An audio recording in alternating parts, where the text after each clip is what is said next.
Why are people Why so are people comfortable so mean with online? being Like, mean have online? you seen the Instagram comment section nowadays? I It have. looks like World War III. It's crazy. Now, it's no secret the internet can be a rather unfriendly place. It seems like no matter where Sometimes, you yeah. turn, there's always someone giving their unsolicited, emphasis on unsolicited, opinion about you. Whether they're telling you that they don't like the new haircut you just got, or that they think they're smarter than you, or that you're ugly, or they just hate your ugly face. Well, damn. Excuse me. There's always someone who says they don't like you. Now, my question is why? Why do people feel so comfortable saying mean, nasty, often terrible things online Because of anonymity. They don't get held responsible for their comments. when we know, because we know, they would never say it to your face? Like, suddenly, all that smoke they have for you in the comment section is gone, dissipates into thin air the second you see them in person. Why is that? What about the online digital space makes people think that this is okay? Makes them think it's okay to lose their decorum or their basic respect for other people?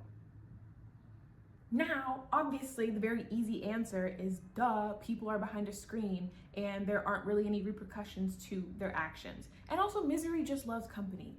True. Easy, done. But what if it's not done? What if it's not done?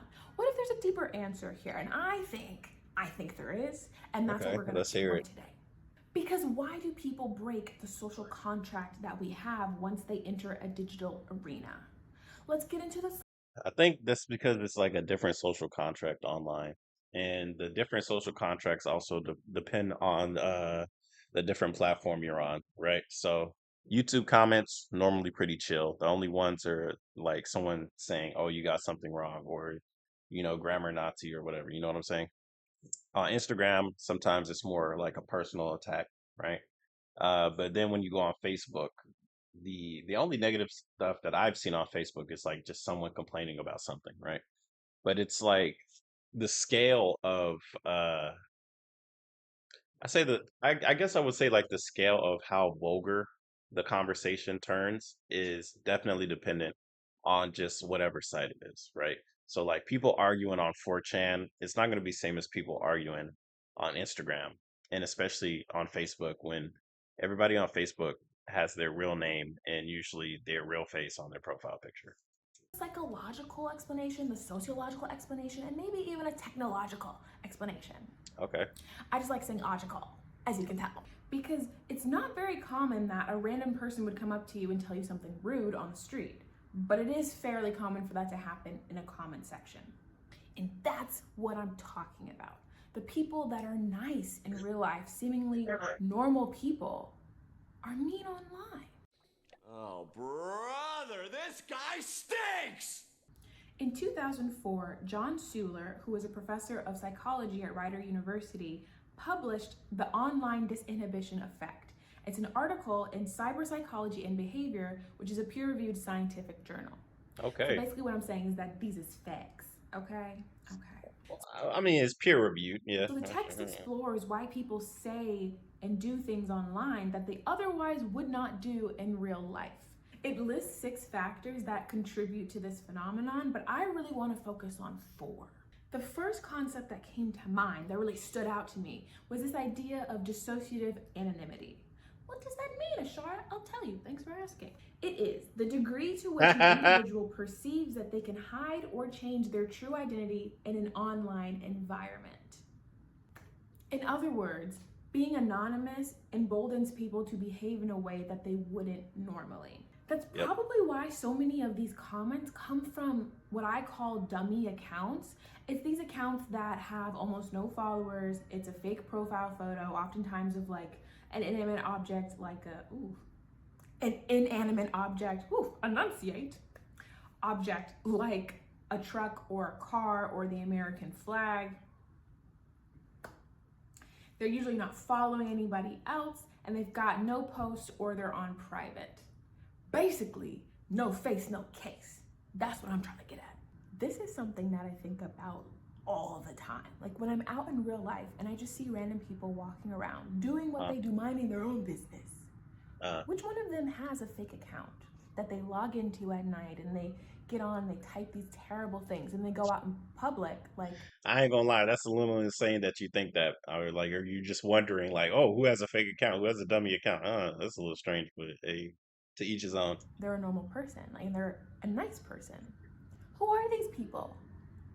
Where are they hiding? I want to find you, No, you don't. You don't want to find them. but I You really don't. digress. You really Does don't. anybody remember Ask FM? Nope. It was like you had to be there kind of thing, right? For those people who don't know, Ask FM was an online social platform that allowed people to anonymously ask questions. So a lot of Okay. people linked this to like their Instagram account, they put it in their bio. It was like, oh, ask me a question on Ask FM. And people did. Now, the questions that people asked were out of Personal. pocket, to say the least, to put it in a nice way. I remember people asking questions about, people's sexual promiscuity, their body count, or other inappropriate things that they typically wouldn't ask in person. What was interesting to me about this, though, is that these are people that you know generally. These are not strangers. Like this isn't like you're not an influencer and then these random people are leaving comments on your page like they know you. No, these are like your classmates, people you go to school with. The same people that you see in math class smiling in your face would then write something inappropriate or sometimes mean on Ask FM. Yeah. I mean, that's just part of of human nature, right? We all have like the social mask that we put on, the hey, how are you doing? And you're just nice and friendly, right? But whenever you get home, you don't need to wear the mask. You take it off, and if you hate life, well then hey, you'll start letting people know that you hate life. Or if you take your social mask off, or if you never had it on, you're probably living a decent life and probably wouldn't have to ask such personal questions like what's your body count. Because they were anonymous. And there really wasn't anything tying them to that behavior. So they could never get in trouble for it. Now, what does this say about humanity? It's not that deep, but it is, though. Sometimes. It definitely is deep. When you look at it, if you want to look at humanity, like it's just human nature, bro. Like we all have something in us that's not great, right? Some people it's violence, some people it's the seven deadly sins, right? Let's just say that since that's super simple, right? We all have one uh prominent sin of the seven deadly sins, whether it's lust, greed, envy, gluttony, pride, wrath, and I think I missed one, but regardless, we all have that one. We all have that one, right? Whether you let it out or not, you know, I think that's what will really determine whether you can actually figure it out or cope with it or deal with it, right? But some people they just can't control it, right? Let's just use lust as an example, right? Some people are so lustful they're willing to just show their bodies off. And I have nothing against it. If you want to show your body, as a human, when I look at people now, because I've been doing so much studying, I legitimately see people as just humans, right? And not a lot of people see humans as humans. People will see you as your race or they will see you as your gender, but they will not see you as just human because we are all humans, right? That being said, people don't really look into our humanity because we're always so focused on work or studies or whatever, right? But you know, this is something we got to remember and realize that we are all just humans. Humans like to have sex. Humans like to be entertained. Humans like human things. That being said, there are humans that go to the extreme with the things that we like and the things that we enjoy. And that's the thing that you see online, especially like on an Instagram or a TikTok. You'll see people with amazing curves and amazing bodies show it off because that's just how they are, right? Let's continue. That's a That's what good it is. video. I It's making me think, think a bit. this is me saying this, I think that if given the opportunity to say something horrendous behind the cloak of invisibility, most people would take that opportunity, even if they generally like you as a person. Bruh. Now that's an extreme take, but at the same time, I could see it too. I would say maybe 60% of people, right? Because I personally believe people act like animals whenever the world is in a bad state, right? When everything is nice, when your environment is nice, when the economy is nice, a lot more people um act more what's the word? Um you they, I can't think of the word right now, guys. Damn, civilized. That's the word. They act more civilized. Versus when everything's bad, like the economy's crashing or during the pandemic, we saw what happened. People started acting like animals, and we all have an animal inside of us. Like that's just human nature, bro. We're not always civilized. We're not always wearing these suits and these dresses like in this video.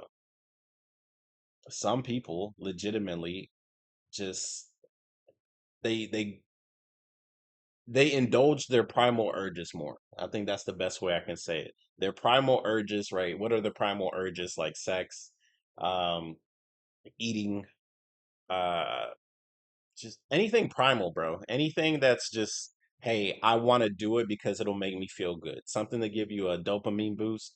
That's going towards the primal urges. Let's continue the video though.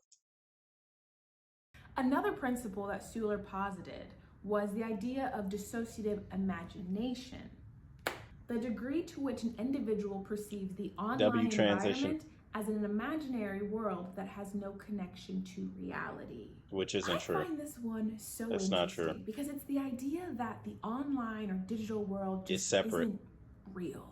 And if the online world itself isn't real, then what you No, it's say real. on It's it, real. to a certain extent, also isn't real.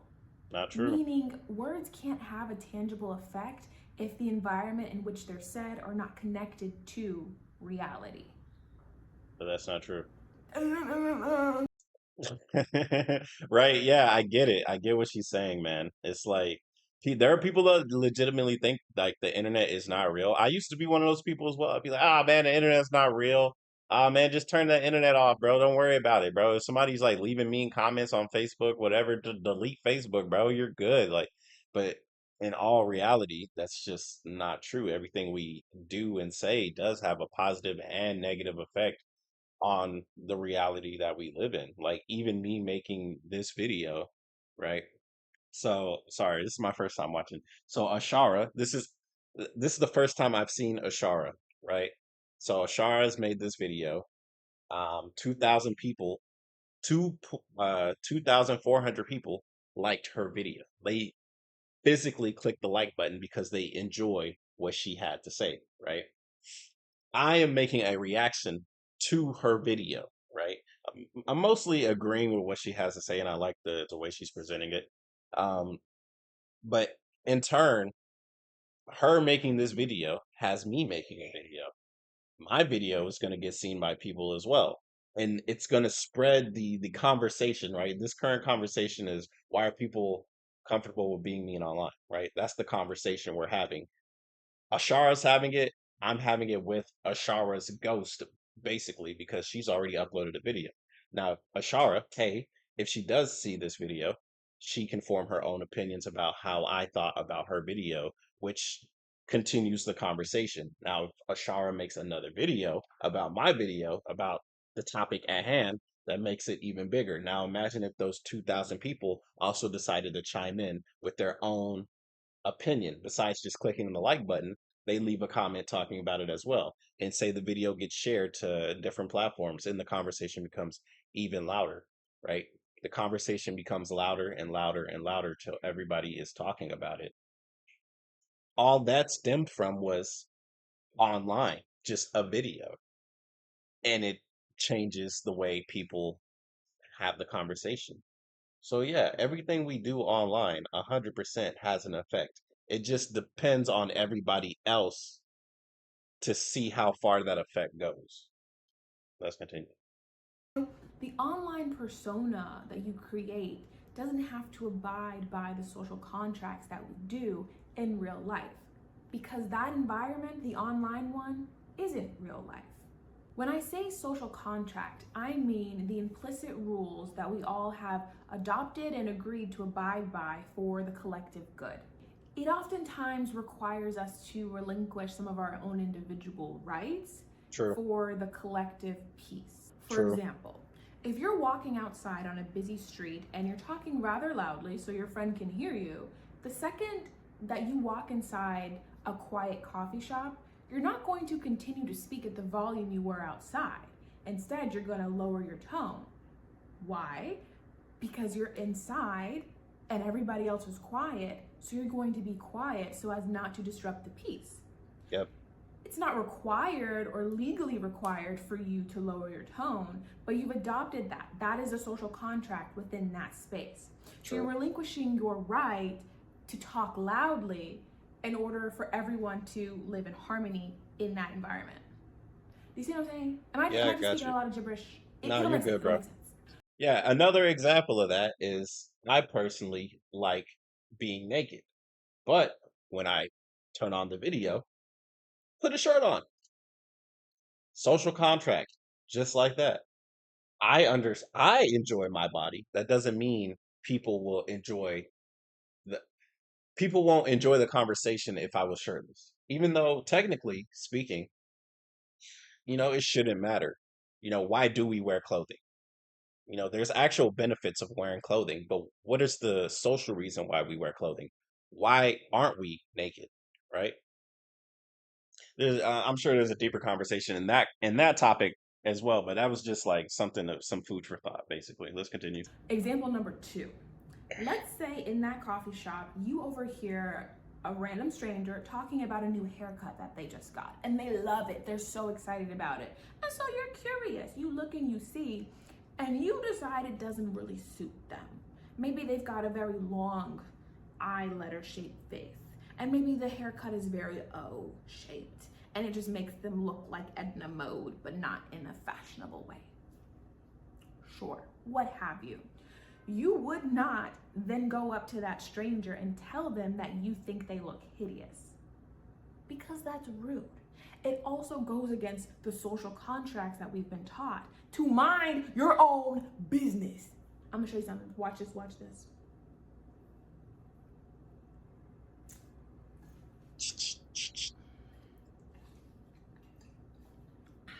Do you see how easy that was to mind my own business? Some of y'all need some lessons on that online. I'm just saying.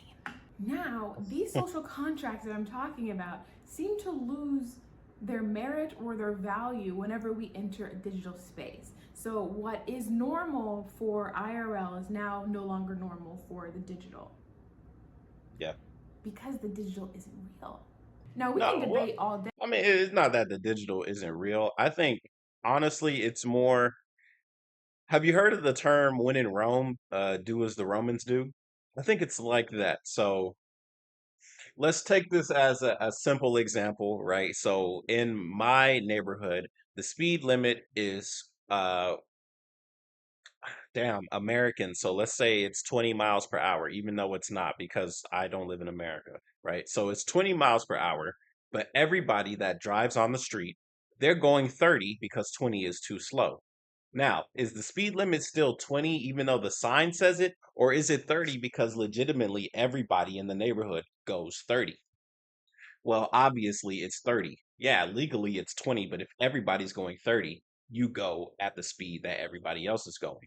If the speed limit on the highway is 60, but everybody is going 80, are you going to go 60 and potentially get rear-ended and die? No, you're probably going to speed up a little bit because everybody else is going at a higher speed. Plus, not all of you guys can get tickets at the same time. Unless they have a speed trap camera, then you're all getting tickets at the same time. But yeah, let's continue. Because the digital isn't real. Now, we can debate all day whether or not the internet actually is a real place or not, but what matters is if people perceive it as one. Because Yeah, if they true. don't, Perception is then the reality. social contracts we have are now null and void. Yeah. So like an example of that would be like Reddit or 4chan.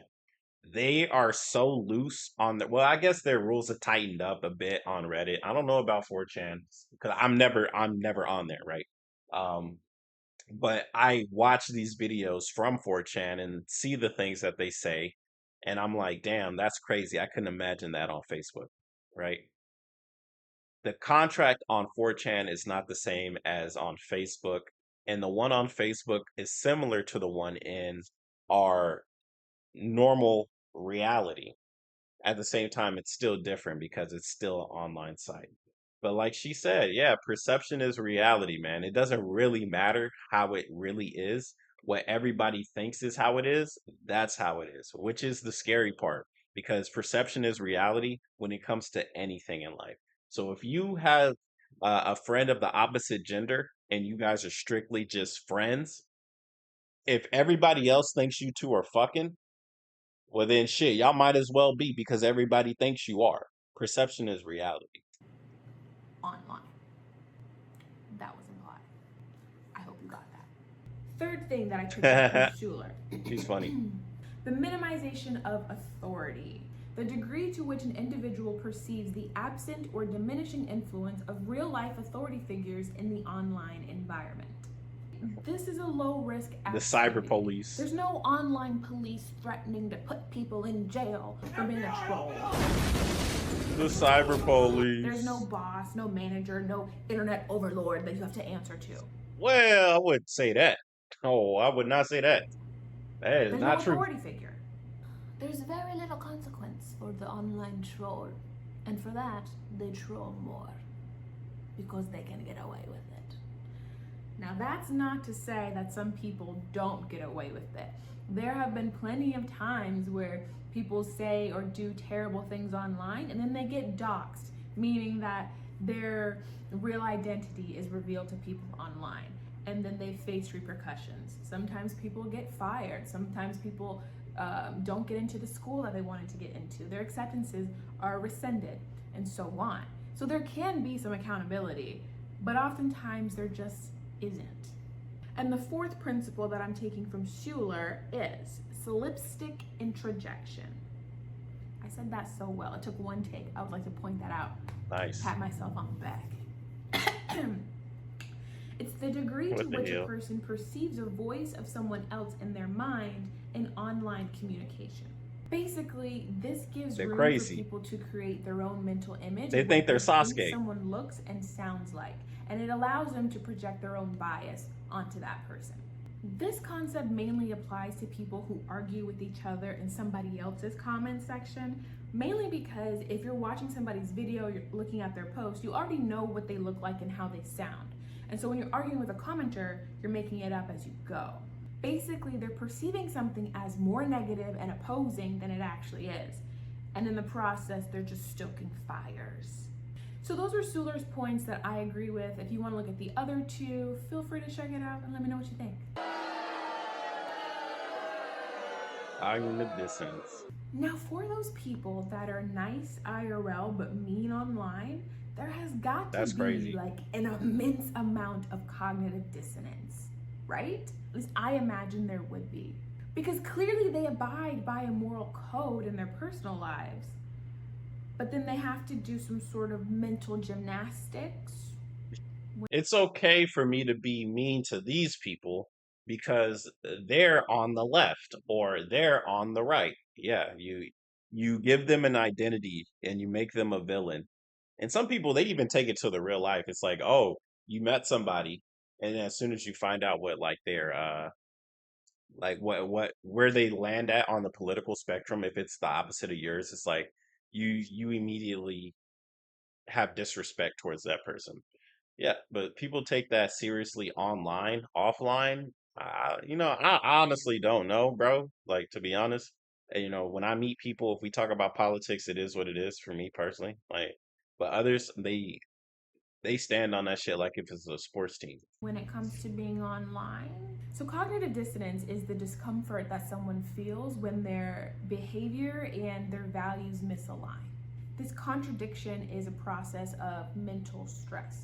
And according to the theory, people seek to have psychological consistency between their behavior and their values, and they will do what they can to reduce this inconsistency. This reduction will typically happen in one of four ways. So the first, they can change their behavior. Simple enough.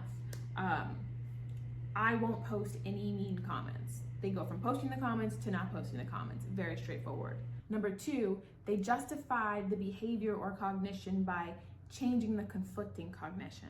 So this would look like, I can post mean comments if I really disagree with what the other person is saying. Number three, they justify the behavior or cognition by adding in a new behavior or cognition. For example, I'll post 3 nice comments for every 1 mean comment I post. Evens out. Yeah, Or number sure. 4, they'll ignore or deny information that conflicts with their beliefs. Meaning, that comment isn't even mean. Girl, now you said her forehead was so big you could watch a movie on it. Damn. That seems a little mean to me. Now, the rebuttal to all of this, because there's always someone that says, well, you're online. You decided to come online. You should expect mean things. You should expect this behavior. This just is how it is. Why? You can always change it. There are always those people that are going to say, oh, you're being too sensitive, or you're letting other people's words hurt you, but that's just how the internet has always been. It's just how Words it's hurt, going bro. to be. It's just I'm facts. not Words trying to hurt. be overly optimistic and say that the internet will someday become like this forum for sunshine and rainbows and everyone will always be kind to each other, because it doesn't reflect reality. In real life, people are not always nice to each other. Facts. However, I think we could stand to dial back the heinousness a little bit. It A could. little bit. It would take a team effort. So, like, I agree. You know, should people be more nicer to each other online? Absolutely.